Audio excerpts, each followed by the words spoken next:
LR Bulma has finally returned to the coin shop, but who should you pick with your hard-earned yellow coins?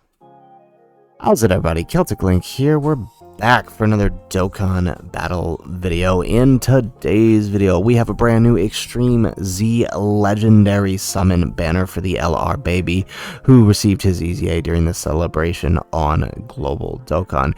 And with him comes several units added to the yellow coin shop that are now purchasable with yellow coins. So in this video, we're going to take a look at those and determine which are worth your hard-earned yellow coin. So first and foremost, let's take a look at the one that matters the most, and that is the LR Bulma.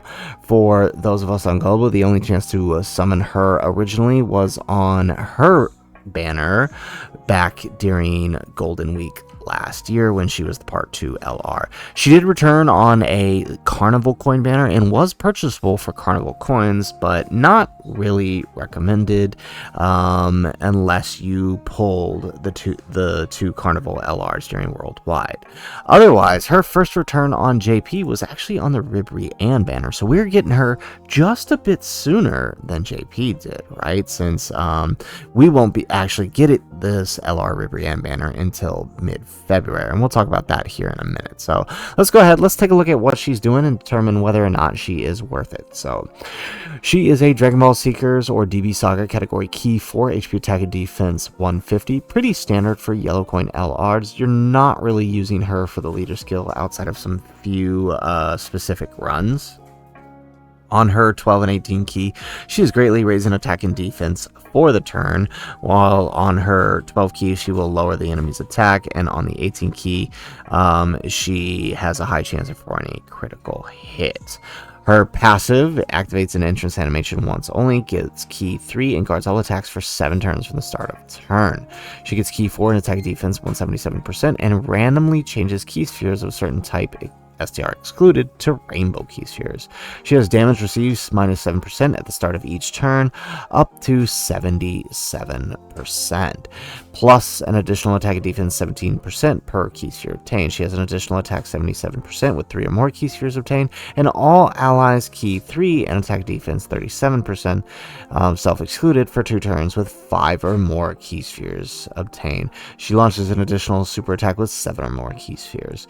She has an active skill that changes all key spheres to STR and gives all allies key 7 and attack defense 17 and attacks effective against all types for the turn. So her active skill basically gives her a nuke for the turn while double supporting your units. Remember that the thing that makes Bulma so valuable is not only the fact is she guarding everything in the game, she is, her defense is pretty good with the right amount of key spheres, right? She can tank just about every hit in the game post super. Dismal Future can kind of catch her off guard early on, but once a couple of turns have passed and she's built up that damage reduction, or you get a bunch of key spheres, she actually does all right.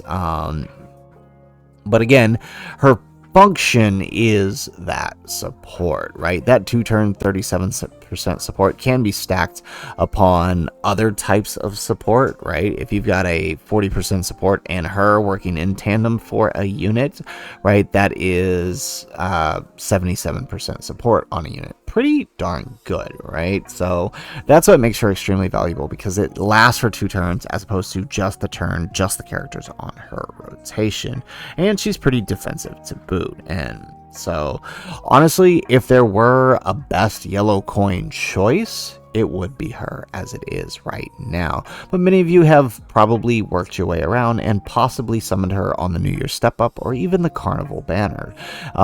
So we want to consider other units that may be available. So while yes, I'm going to go with number 1 pick, she is worth your coins. If you have the coins and you don't have her, go ahead. Wouldn't hurt anything to use your coins on her. However, if we look at some of the other available yellow coins, there are some other characters we may want to consider.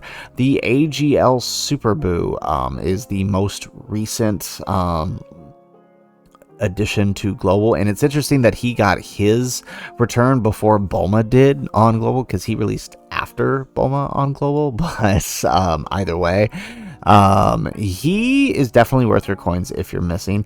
He's a bit niche, and he is needed to be on, around certain types of characters, but he works really well, and he's definitely worth the coins if you got him. So if you are missing any other characters, he is definitely worth the purchase, especially if you already have Bulma.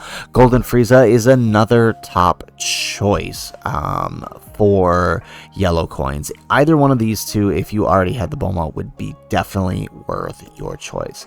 Looking at the tech type characters, there isn't much that I would say is currently worth your coins, as most have already aged out. This guy is pretty good. He will be getting an easy A in April, but I don't really recommend using your coins on him, as he can be freely available to certain players. So I don't know that I would go out of my way to purchase him with coins. Otherwise, there isn't much on the tech side of things. For the int types, just Zamasu and Triku. A year ago I would have definitely recommended Zamasu, but now with the addition of the tech Zamasu, I don't really think he's probably that worth it. And Triku, fun to use, but definitely not worth your coins.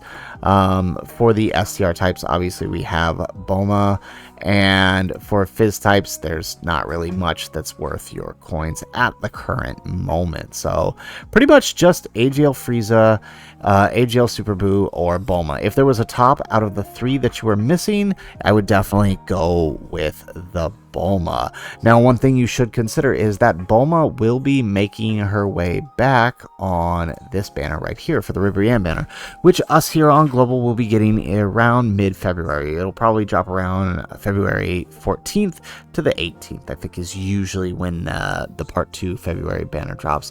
And Bulma is featured on that banner. So if you wanted to wait, you absolutely could, right?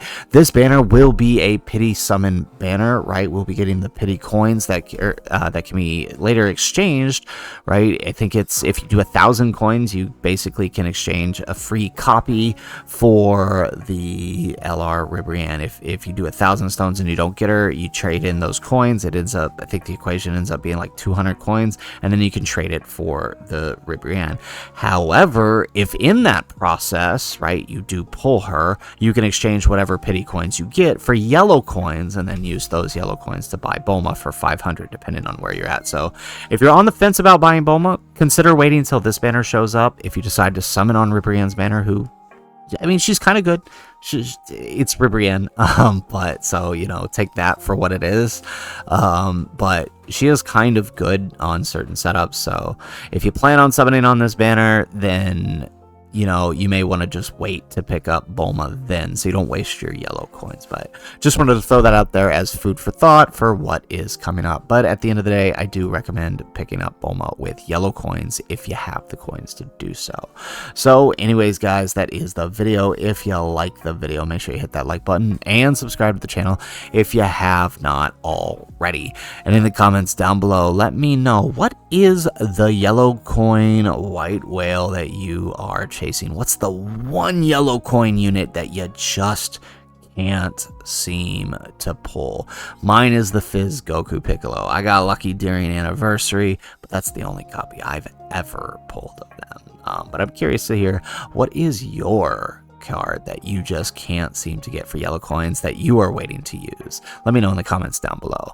Otherwise, guys, as always, thanks for watching, and aloha.